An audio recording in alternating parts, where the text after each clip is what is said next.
comparative study between anything is essential to us to improve ourselves. So let's study isopathy and antipathy under the chapter different modes of treatment. Myself Dr. Tejashree Thakre, Assistant Professor of Organ and of Medicine in Motiwala Homeopathic Medical College. Objective of learning: to study the true understanding of the scope and limitations of homeopathy as compared to other modes of treatment, which helps the homeopathic physician to be more confident of efficacy of homeopathic treatment. Master Hahnemann described the different modes of treatment under the four headings. The four types of different modes of treatment are allopathy, homeopathy, antipathy and isopathy. These different modes of treatments are described from aphorism number 52 to aphorism number 62.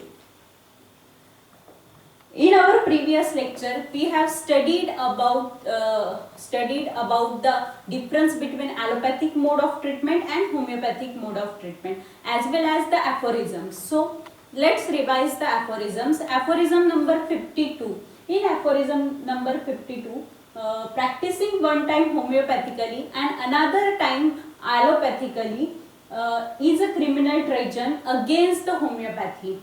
In aphorism number 54 and aphorism number 55, Dr. Hahnemann has described the demerits of allopathic mode of treatment. From aphorism number 56, the antipathic mode of treatment has started. Okay, under the aphorism number 56, there is one footnote number 63, which explains about the isopathic mode of treatment. So, what is the definition of isopathy? This is a system of medicine which is used to treat the patients by using the same contagious principle in a potentized form. This definition appeared first time in a 5th edition of Organon of Medicine. The word meaning of isopathy. Iso means equal or a same. This word is derived from a Greek word. And pathos means suffering or a sickness or a disease. Axiom of isopathy: equilia equilibus curantur, which means same cure same, because here the same contagious principle is used as a medicine. In this system, that substances was used as a medicine are in a potentized form. Next, founder of isopathy. The antiquity of doctrine of isopathy is difficult to fix, okay, because this is a very ancient medicine. The founder is Dr. William Lux, a veterinary surgeon in Leipzig, okay. And let's study some terminologies which are very close to the isopathic mode of treatment. Okay, first the isonosode. Isonosode is a potentized medicine which is made from a diseased tissue or a product of disease from the same group of patient. For example, in one epidemic, the group of from the contagious discharges of a same group of people is used as a medicine. And autonosode is a potentized remedy made from a diseased tissue or a products of disease from the same patient. Okay, that is a autonosode. Next is tautopathy. What is a tautopathy? Tautopathy means, for example, if the patient is having allergy or any side effect of any allopathic medicine, okay, then in a tautopathy, the same allopathic medicine is potentized and give to that patient. Okay, tautopathy, a form of isotherapy using homeopathic remedies prepared from allopathic medicine to counteract the side effects caused by that particular medication. Okay. Next, examples of isopathy. For example, the otorrhea. If the patient is having otorrhea, then the pus from the ear has been taken and it is potentized and given to that patient. A patient is suffering from otitis media and there is discharge from ears. In this case, the ear discharge is collected, potentized and given back to the same patient. Okay. Next example, burns. Okay. Then application of any warm things to that part. Next is suppose a case of a frostbite. Then apply a snow on it. For example, next example is pus collected from the pustules of cattle.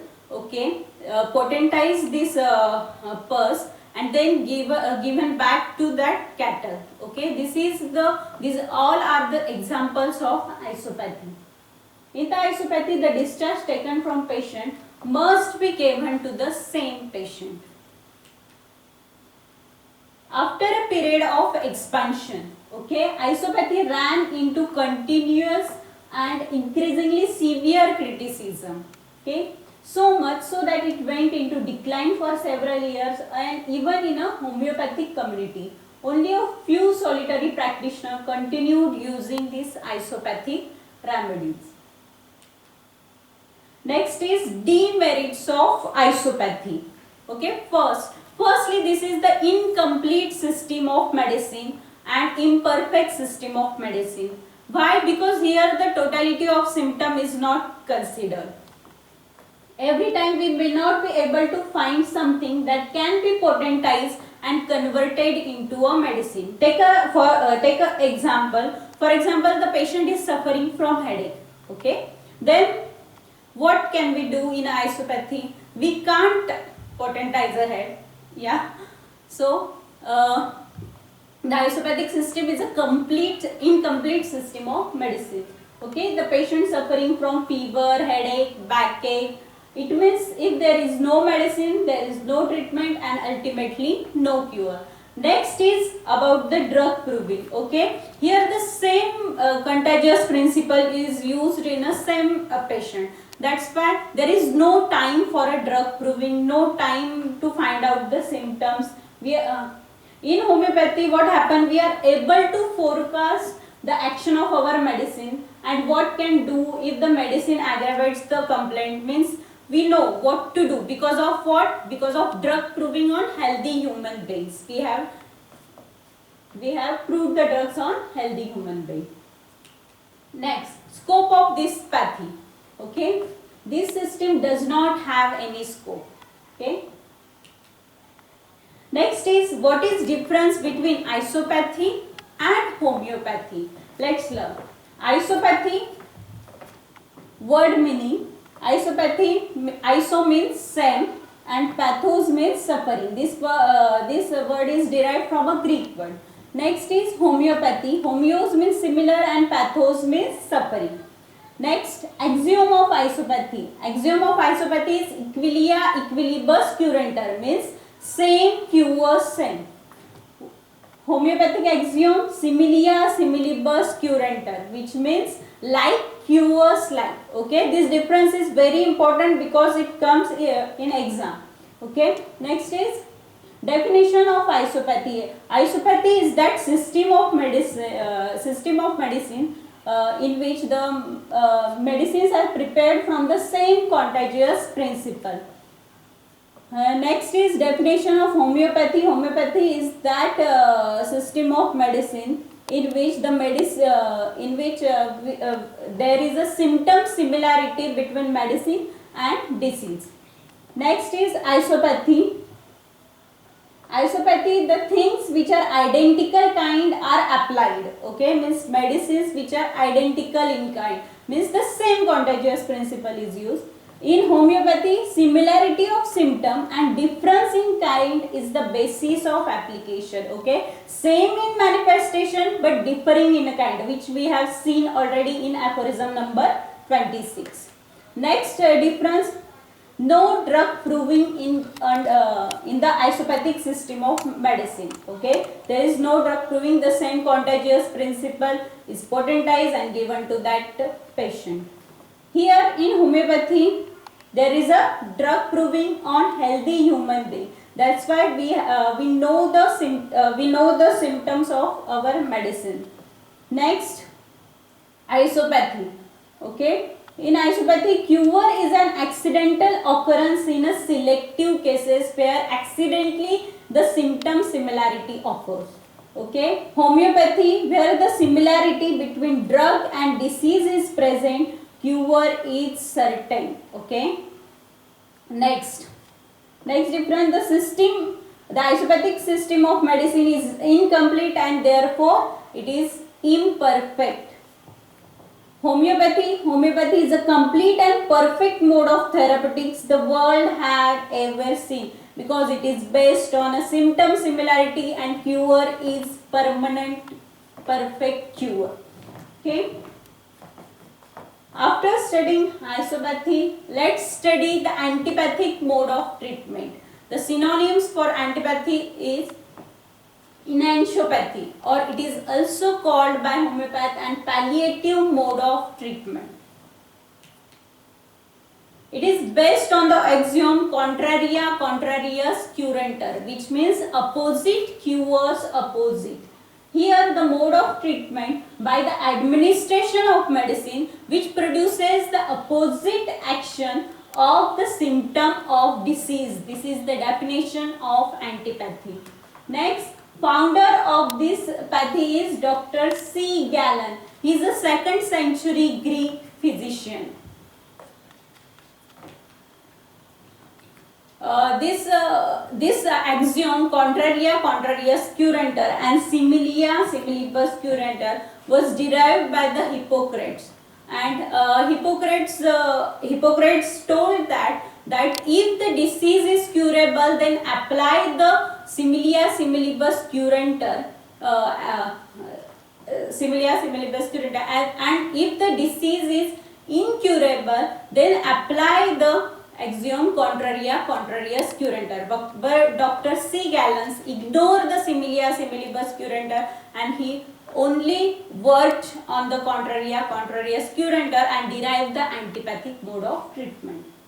Examples of antipathic mode of treatments are given in aphorism number 57. First, opium for a pain.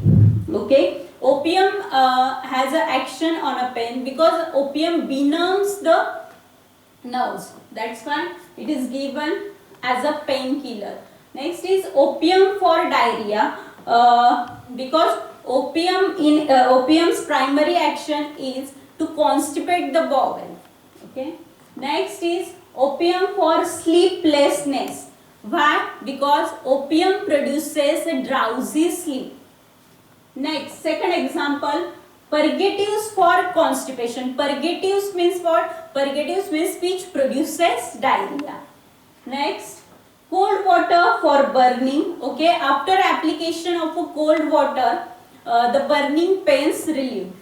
Next, warm bath for chilliness as well as for the lack of vital heat.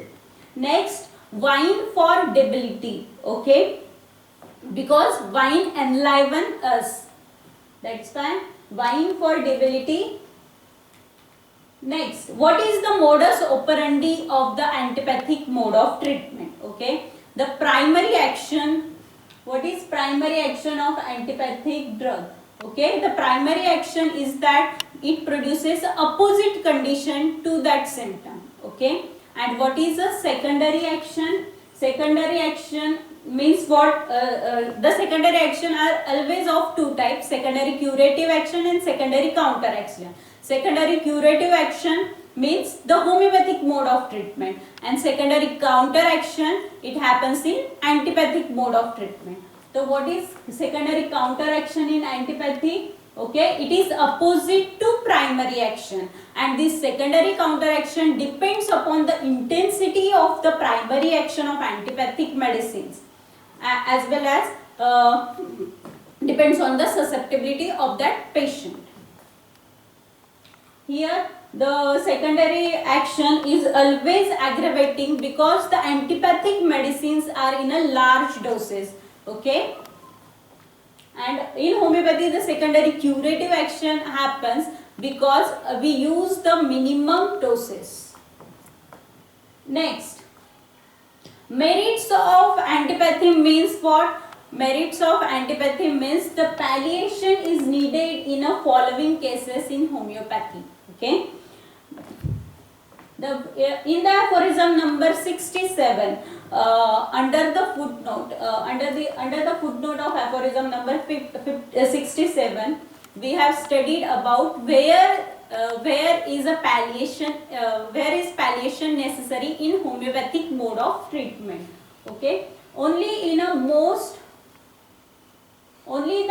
urgent cases where danger to life and there is no time for the action of homeopathic medicine. Okay. Next, in a sudden accidents occurring previously healthy individual. For example, take an example, if the person is walking on a street and suddenly he collapsed and other people brought him to your clinic. So here we don't have any history of that patient, no symptoms because the patient is unconscious. So in this type of cases we have to use the antipathic mode of treatment for the palliation. First, what is suspended animation? Okay, suspended animation is a temporary, short or a long term slowing or a stopping of biological function so that the physiological capabilities are preserved. Examples of suspended animations, for example, neonatal asphyxia, drowning, electrocution, sunstroke, hypothermia, etc. Okay. Though sudden accidents like drowning, electric shock, in these cases the antipathic mode of treatment is important. For example, asphyxia, suspended animation from lightning, from suffocation, freezing, drowning, etc. These are the sudden accidents where antipathy is necessary. By this method of treatment, the physician gains the patient confidence by deluding him a momentary amelioration. Okay. These are the merits of the antipathy, as well as palliation is necessary in homeopathy. Okay, in this type of cases. Next is demerits of antipathy, which is given in aphorism number 58.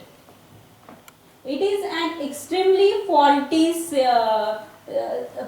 symptomatic treatments where the practitioner devotes its attention in merely a one-sided manner to a single symptom. Okay. Consequently, relief for the totality of disease what patient desires cannot be expected. Okay. Means here also the practice in antipathy also the antipathic practitioner never consider the totality of symptom because he only knows the opposite action of opposite acting medicine of only one or two symptom.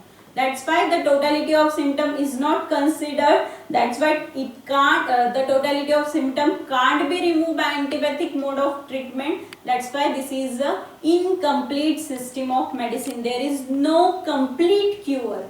Okay, only recovery or a palliation of that symptoms. Okay, few symptoms. After the transient amelioration by antipathic employment of medicine of a chronic affection, then what happened after transient amelioration? There is an aggravation of a symptom. Okay, that we have seen the secondary counteraction. Primary action means a transient amelioration in antipathy, and secondary action means which is followed by aggravation. During the primary action of medicine, disease is palliated. As soon as the action of medicine is over, the disease relapses during the secondary action. Okay. Now the examples of this, defect is explained in aphorism number 59. Okay. Take first example, opium. Okay. Opium for a pain. The primary action is what? Painkiller. Okay, means it benumbs the nerve so that the pain gets relieved in a primary action. And what is the secondary counteraction of opium? The pain again comes back with the more intensity. Next, Opium for a diarrhea. Okay, the primary action is what? To reduce the bowel activity. Okay, and what is the secondary action? Secondary counteraction. Okay, the opium again produces diarrhea after finishing of the primary action. Okay, next is opium for a sleeplessness. Okay, if the patient suffering from insomnia, he has given the opium, then what happens? The primary action is he feels drowsy. Okay, he feels drowsy, but again the next day what happened? He again his nights are again a sleepless nights.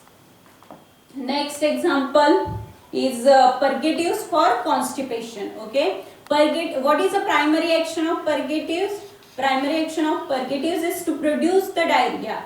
Okay, and after the primary action gets over, then what happens? The patient again feels constipated. Okay.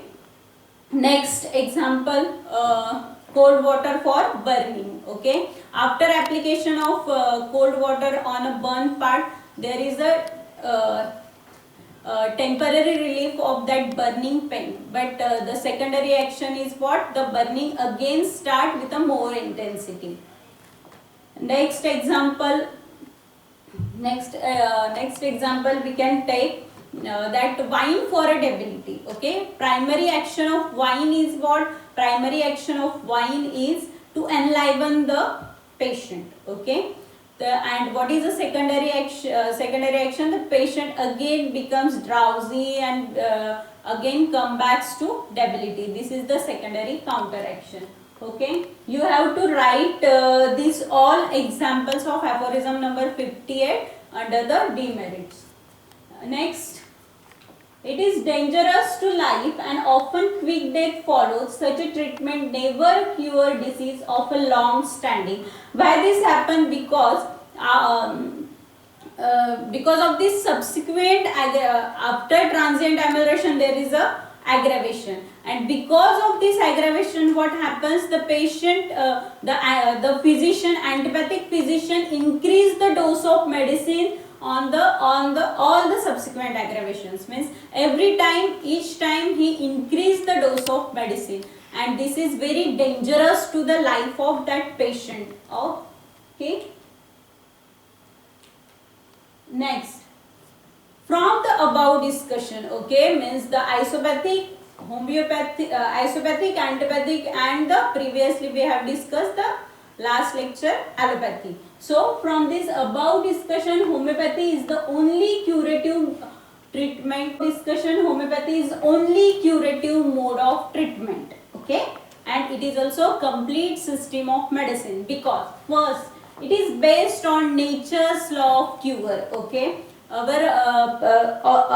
laws and doctrines are what? Fundamental laws, universal laws, infallible laws.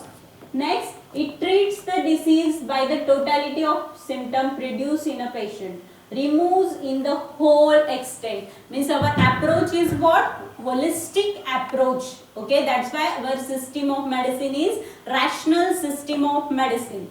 Next, the proved medicine are used, means the drug proving on healthy human beings. That's why we know the symptoms of that medicine. Our materia medica is based on the proved medicine. Next, no chance of a drug disease due to small quantity of medicine. Okay, our doses are what? Minimum doses. Okay, not a crude. We use the potentized medicine in a minimum form. Okay, no chance of drug disease or any medicinal aggravation because of minimum doses. Next, permanent and perfect cures. Okay, what is the highest ideal of cure? Highest ideal of cure is a rapid permanent restoration of health. Okay, means when we have selected a medicine on the basis of symptom similarity where the diseases are curable, then we get a permanent cure. So homeopathic treatment is safe, gentle and effective. Okay. Let's revise all the aphorisms from aphorism 52 to 62. First, aphorism number 52. Okay, all the systems of treatment means allopathy, antipathy, homeopathy, and isopathy. These are 4 different modes of treatment, and practicing homeopathy as well as allopathically at the same time is a criminal treason. Next, aphorism number 53. Why homeopathy is best. Next, aphorism number 54. Allopathy is best on a guesswork. Next, aphorism number 55. Allopathic medicine gives temporary relief to the patient. That's why this is the incomplete system of medicine. Next, aphorism number 56. The antipathic mode of treatment, definition of antipathic mode of treatment in aphorism number 56, and under the footnote of aphorism number 56, that is a footnote number 63, the isopathy is explained. Next, aphorism number 57, examples of antipathic mode of treatment. Okay, opium for pain, diarrhea, sleeplessness, wine for debility, purgatives for constipation, warm bath for chilliness, etc. Next, aphorism number 58, disadvantages of antipathic mode of treatment. Next, aphorism number 59, examples of disadvantages. In the examples of disadvantage, explain the primary action of that antipathic medicine and the secondary counteraction of that medicine. Okay. Next, aphorism number 60, disadvantages of increasing potency every time on the subsequent aggravation under the antipathic mode of treatment. Next, aphorism number 61 and 62 explains about the ideal system of medicine and disadvantages of antipathy and advantages of homeopathy overall. So, the university questions, SAQ, suspended animation, isopathy and demerits of antipathy.